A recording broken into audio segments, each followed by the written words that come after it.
In July of 2018, a young man named Fadhil left his home in Indonesia to work as a deckhand on a high-seas fishing vessel, a Chinese squid jigger called the Wei Yu. He was 25 years old, venturing out to sea for the first time.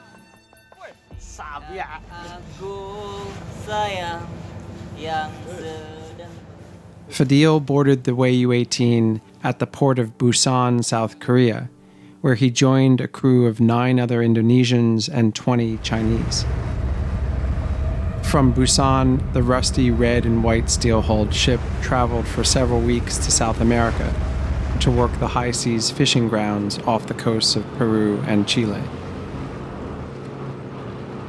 Working in 12 to 24-hour shifts, the men typically slept during the day and worked at night, since squid fishing requires using extremely bright light bulbs to lure the animals towards the surface.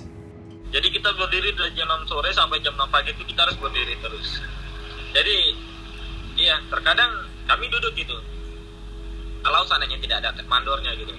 Tapi kalau seandainya ada mandornya kami berdiri karena pasti kena marah gitu.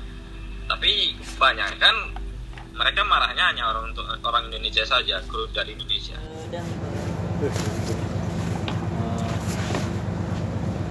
Jaga. Okay. On the ship, the men slept 4 to a room in wooden bunk beds, each with one blanket on a soggy foam mattress made wet by walls that sweated with condensation.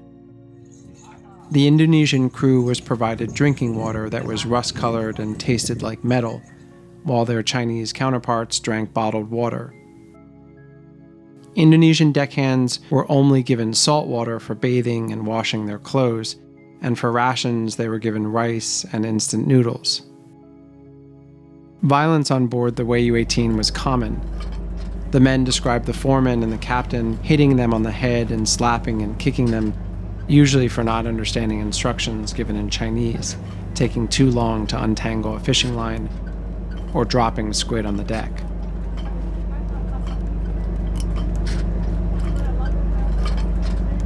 By August of 2019, after being at sea for over a year, the Wei Yu was gripped by an outbreak of beriberi, a debilitating and painful form of malnutrition caused by a lack of vitamin B1, also known as thiamine. Symptoms include full body swelling, intense fatigue, and if left untreated, death. Experts say that allowing workers on fishing ships to contract and die from beriberi constitutes criminal neglect, because the disease is so easily prevented through proper nutrition or vitamin pills, and can be treated when it occurs. As over a third of the world's fish stocks have collapsed or are on the verge, fishing fleets have begun traveling further and staying at sea longer in hopes of catching the minimum needed to remain profitable. This is especially true of Chinese squid ships that typically travel further than other vessels and stay at sea for up to 2 years. Chinese captains rely heavily on transshipment, where catch is offloaded to refrigeration vessels at sea, allowing boats to remain in the fishing grounds indefinitely. This practice greatly increases the risk of beriberi among long-range fishing vessels. Ya sakit aneh Bu ya. Ya seluruh badan tuh bengkak gitu nah. Cuma bertahap memang. Bertahap pertama tuh dari kaki gitu kan bengkak seperti itu. Bengkaknya tuh hampir sama seperti kaki gajah seperti itu.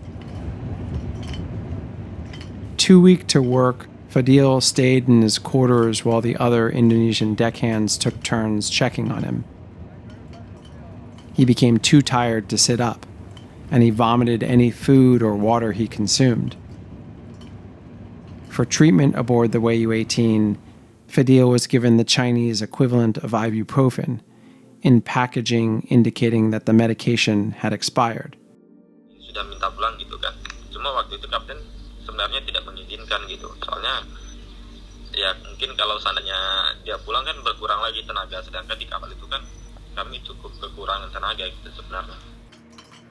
The captain said Fadhil could not go home because he was on a 2-year contract with the Manning agency that had recruited him. But the truth was that Fadhil's contract was only for 12 months, a term he had completed just before falling ill.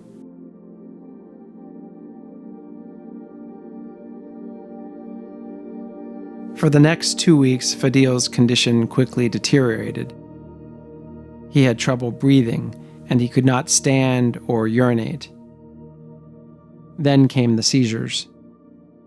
The other Indonesian deckhands decided to move Fadhil into Ramadan's room, who was doing all he could to comfort his dying friend.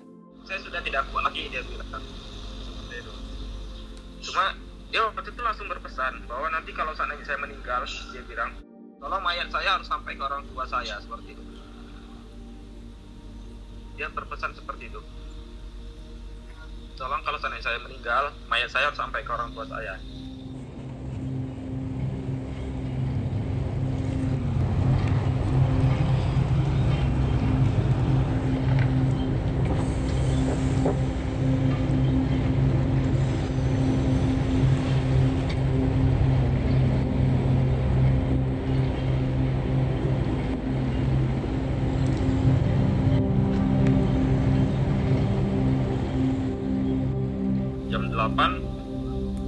Jam 8 pagi, sekitar jam setengah 9 saya sudah selesai mengas. Saya menanyakan kabar dia kan. Cuma waktu itu saya tidak ke kamar gitu, karena saya udah bertanya-tanya gitu kan. Fadhil ini kira-kira sanggup tidak gitu. Tidak harapan seandainya seperti itu rasanya itu. Sudah betul-betul menyerah sepertinya dia kan. Nah, tiba-tiba ada salah satu kru dari Indonesia, dari teman kami, dia berteriak-teriak, Fadhil, dia bilang. Jadi saya lari ke kamar. Di kamar ternyata sudah penuh orang. Dia sudah ada dari ini, kepala kapal mesin orang Cina. Dia mengatakan, Neola itu dalam arti Indonesia itu dia sudah tidak ada lagi.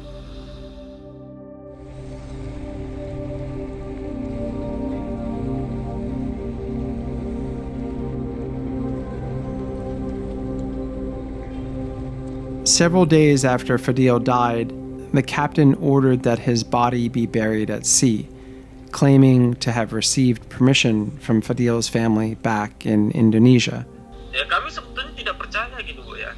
Apa mungkin gitu kan? Masa anaknya sendiri, orang tua sendiri kan, itu tuh rela gitu kan, anaknya dilarungkan gitu kan, dan dia pergi kerja begitu kan.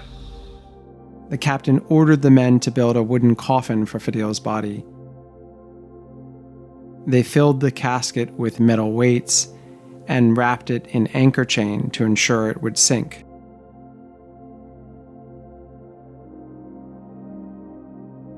Fadhil's body was then buried at sea.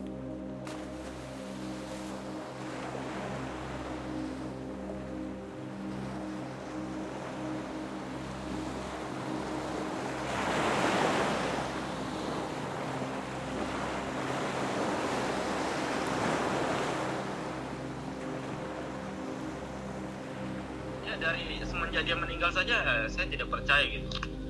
Dia itu sudah tidak ada lagi gitu kan. Dan kami rencana itu tahun 2019 itu kami merencanakan seluruh kru Indonesia itu untuk pulang semua. Cuma waktu itu kami tidak mengizinkan untuk pulang.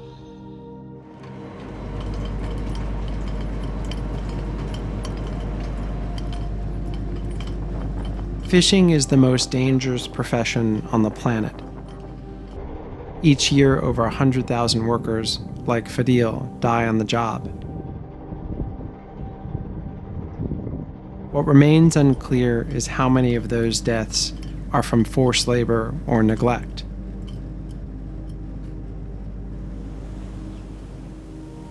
Fadhil's story is just one example of the larger problem of captivity on distant water fishing ships, and of a disease that should have been eradicated a century ago.